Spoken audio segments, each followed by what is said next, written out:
Hello friends, हम लोग east India company और बंगाल का नवाब करेंगे। इसके पहले हम लोग यूरोपियों का आगमन जो है ना, वो हम लोगों का हो चुका था। ठीक है ना।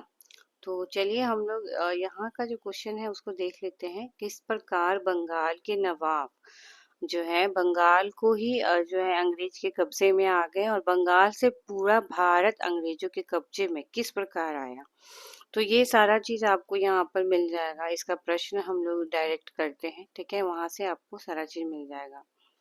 तो पहला प्रश्न है कि मुगल सम्राट के द्वारा नियुक्त बंगाल का अंतिम गवर्नर कौन था, जो मुगलों के द्वारा नियुक्त किया गया था। तो वो था मुर्शिद कुली खान। ठीक है।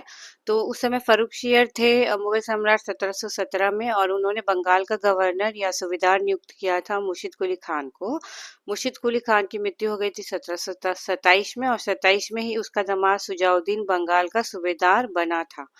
और इस प्रकार मोहम्मद शाह रंगीला द्वारा मान्यता प्रदान किया गया। ठीक है।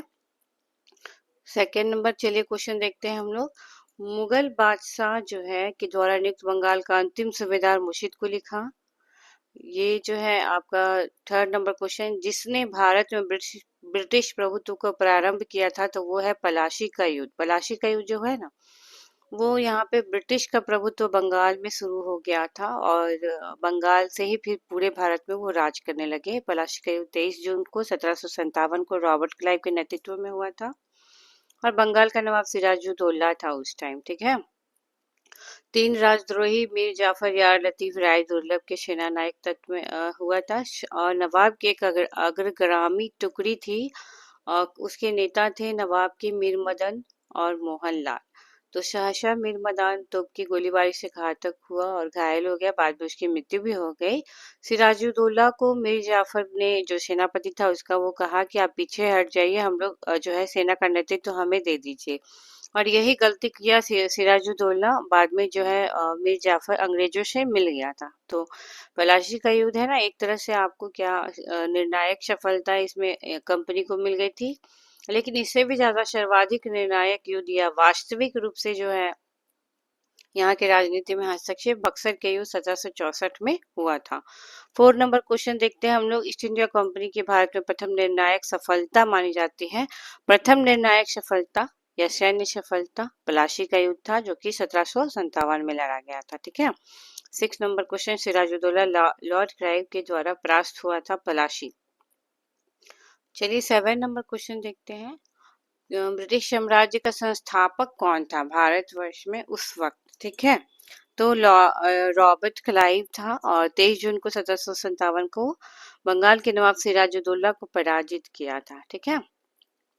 और इसी कारण, क्योंकि ब्रिटिश प्रभुत्व की नींव उसी समय रखी गई थी भारत में, तो उसको कारण स्वर्ग से उत्पन्न सेनानायक कहा गया है विलियम पीट के द्वारा। 8 नंबर क्वेश्चन, विलियम पीट ने कहा है स्वर्ग से उत्पन्न सेनानायक। 9 नंबर क्वेश्चन देखिए, पलाशी का युद्ध मैदान कहाँ है। तो ये है बंगाल राज्य का नदिया जिले में, भागीरथी नदी के किनारे है। ओके। 10 नंबर क्वेश्चन देखते हैं। किसने अपनी राजधानी मुर्शिदाबाद से मुंगेर ले गया था। तो ये ले गया था मीर कासिम। मीर कासिम जो है वो मुर्शिदाबाद से मुंगेर ले गया था। ठीक है ना। मीर कासिम अपनी राजधानी मुर्शिदाबाद से मुंगेर ले गया। संभवतः वह मुर्शिदाबाद के षड्यंत्रमय वातावरण तथा कलकत्ता से दूर रहना चाहता था, ताकि अंग्रेजों का हस्तक्षेप अधिक न हो। मुर्शिदाबाद में बहुत प्रॉब्लम चल रहा था ना, तो इसलिए वो मुंगेर ले गया था मीर कासिम। 11 नंबर क्वेश्चन देखते हैं। सबसे अधिक निर्णायक जिसने अंग्रेजों के भारत में प्रभुत्व को संस्थापित किया, तो वो कौन था। तो वो था बक्सर का युद्ध। ठीक है। बक्सर का युद्ध में वहां पे स्थापना हो गई। तो बक्सर का युद्ध कब हुआ। 22 अक्टूबर 1764 को मीर कासिम अवध के नवाब सुजाउद्दौला और दिल्ली के मुगल सम्राट शाह आलम द्वितीय के साथ हुआ था। इसके बाद जब जो है कि ये लोग जब हार गए थे ना, तो इसके बाद इलाहाबाद की संधि हुई थी, और अंग्रेजों के अधिकार में आपका इलाहाबाद आ गया था। ठीक है। इलाहाबाद पे कब्जा कर लिया गया था। बाद में जब इलाहाबाद की संधि हुई थी, तो उसमें क्या हुआ था कि दोनों आप इलाहाबाद की दो संधि हुई थी। ठीक है। तो दो संधि के बाद वो इलाहाबाद वापस भी कर दिया गया था। तो 12 नंबर क्वेश्चन देखिए क्या है। कंपनी के द्वारा लड़े गए निम्नलिखित युद्धों में से कौन सा सर्वाधिक। तो बक्सर की लड़ाई तो रिपीट हो रहा है। ठीक है। बक्सर बक्सर बक्सर के समय दिल्ली का शासक शाह आलम द्वितीय था, ये तो हम लोगों को पता है ना।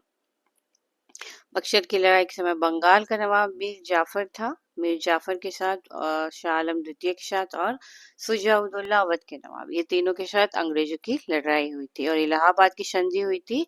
इलाहाबाद की जो दो संधियां हुई थी 1765 में हुई थी। प्रथम संधि क्लाइव के और मुगल सम्राट शाह आलम द्वितीय के साथ हुई थी। देखिए, क्लाइव और मुगल सम्राट शाह आलम द्वितीय के साथ इलाहाबाद की प्रथम संधि हुई थी, जबकि द्वितीय जो संधि हुई वो क्लाइव और अवध के नवाब शुजा-उद-दौला के साथ हुई थी। ठीक है, चलिए 17 नंबर क्वेश्चन देखते हैं। ईस्ट इंडिया कंपनी का दीवानी प्रदान की गई थी, किस शासक ने किया था दीवानी? तो शाह आलम द्वितीय ने किया था। शाह आलम द्वितीय ने जो है कि ईस्ट इंडिया कंपनी को दीवानी दे दिया था। जब प्रथम संधि हुई थी ना 12 अगस्त 1765 को, तो शाह आलम द्वितीय ने कंपनी को बंगाल, बिहार, उड़ीसा की दीवानी दे दी थी। मतलब ये तीनों जो क्षेत्र है यहाँ पर टैक्स वसूलने का अधिकार दे दिया गया था। और जो द्वितीय संधि हुई थी तो वो हुई थी अवध के नवाब शुजा-उद-दौला के साथ हुई थी। इलाहाबाद और करा का जिला मुगल बादशाह शाह आलम द्वितीय को देने का वादा किया गया। इस समय Robert Clive east India company की तरफ से बंगाल का गवर्नर भी था। तो रॉबर्ट क्लाइव भी था इस टाइम भी, और दोनों के साथ हुआ। पहला तो संधि जो हुआ वो शाह आलम द्वितीय के साथ हुआ, और दूसरा जो हुआ वो अवध के नवाब शुजा-उद-दौला के साथ हुआ। ठीक है, तो शाह आलम द्वितीय का संपूर्ण जीवन आपदाओं से त्रस्त रहा। रोहिल्ला सरदार ने उनको दिल्ली पर कब्जा कर लिया। बाद में शाह आलम को अपदस्थ करके अंधा कर दिया गया। फिर वो बेचारा 1803 में तो दिल्ली पर ईस्ट इंडिया कंपनी का अधिकार हो गया। और शाह आलम द्वितीय और उसके अधिकारी अकबर द्वितीय जो थे वो बहादुर शाह द्वितीय, ये सभी पेंशन भोगी मात्र बन के रह गए। तो मुगलों का कहानी खत्म 1803 आते आते, है ना। तो 1765 में ईस्ट इंडिया कंपनी को बंगाल की दीवानी प्रदान किया था, मुगल सम्राट ने ही दे दिया था, क्योंकि वो संधि हुई थी। उसके बाद किस गवर्नर के कार्यकाल में ईस्ट इंडिया कंपनी को शहंशाह शाह आलम के द्वारा बंगाल, बिहार? तो एक ही क्वेश्चन है, रॉबर्ट क्लाइव। 12 अगस्त को 20 नंबर क्वेश्चन देखिए। 12 अगस्त 1765 को पहला संधि हुआ था।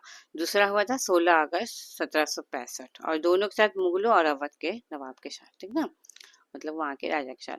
21 नंबर क्वेश्चन, इलाहाबाद की संधि के बाद रॉबर्ट क्लाइव ने मुर्शिदाबाद का उप दीवान किसे बनाया था? तो मतलब सबसे पहले क्या है ना कि इलाहाबाद की जब संधि हुई तो भगौरा सम्राट शाह आलम द्वितीय को अंग्रेजी संरक्षण में ले लिया गया, इलाहाबाद में ही रखा गया। शाह आलम ने इलाहाबाद की संधि के प्रावधान के तहत कंपनी को बंगाल, बिहार, उड़ीसा का दीवानी दे दी, और जिसके बदले कंपनी उसको क्या दे रहा था? 26 लाख रुपए वार्षिक पेंशन दे रहा था। वर्ष में 26 लाख रुपए दे रहा था। नजमुद्दौला जो मीर जाफर का पुत्र था, बंगाल का नवाब स्वीकार कर लिया गया। मतलब एक तरह से एक कठपुतली की तरह बैठा दिया गया। लेकिन कंपनी सीधे कर संग्रह नहीं ले रहा करना चाह रहा था ना, उसको कितना क्षमता नहीं था, उतना अभी पैर जमाया नहीं था। तो कंपनी ने दीवानी कार्य किसको दे दिया? दो उप दीवान को चुना। बंगाल के लिए मोहम्मद रजा खान को और बिहार के लिए राजा सिताब राय को नियुक्त किया। मोहम्मद रजा खान उपनाजिम के रूप में काम करता था। मोहम्मद रजा खान ब्रिटिश रेजिडेंट के निरीक्षण में था और मुर्शिदाबाद में अपना कार्य करता था, और राजा सिताब राय पटना में करता था। ठीक है, चलिए 22 नंबर क्वेश्चन देखते हैं। 1765 में दीवानी जो मिला तो किस पर्वतीय जनजाति के संपर्क में ब्रिटिश सबसे पहले आए थे? तो खासी। खासी जो है जनजाति है, और जो है सिलहट में, ठीक है, सिलहट में 1765 में जब दीवानी के लिए आए थे ना, तो खासी जनजाति के लोग चावल, नमक, सूखी मछली के बदले रेशम, सूती सामान, लोहा, मोम, मधु, सिंह ये सब देते थे। तो यहाँ पे खासी पर्वतों में पाए जाने वाले जो चूना पत्थर है उसका यूज किया गया। बंगाल में चूना पत्थर की मांग भी बहुत ज्यादा थी, तो ईस्ट इंडिया कंपनी ब्रिटिश अधिकारी चूना पत्थर यहाँ से व्यापार करने लगे और वो वहाँ पे खासी के संपर्क में आए थे। 23 नंबर क्वेश्चन, अवध सल्तनत के हिंदू नायब वजीर के संदर्भ में निम्नलिखित कथनों पर विचार कीजिए। ठीक है, अवध सल्तनत का हिंदू नायब वजीर जो था उसके बारे में देखना है। एक तो राजा टिकैत राय नवाब आशिफुद्दौला के अर्थ मंत्री थे। अवध के नवाबों के राज्य में सामान्यतः कतिपय हिंदू जातियों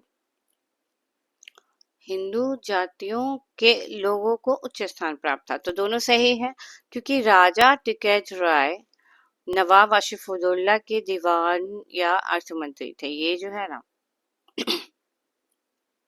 राजा टिकैत राय जो था ये नवाब अशफाकुल्लाह के दीवान या अर्थ मंत्री था।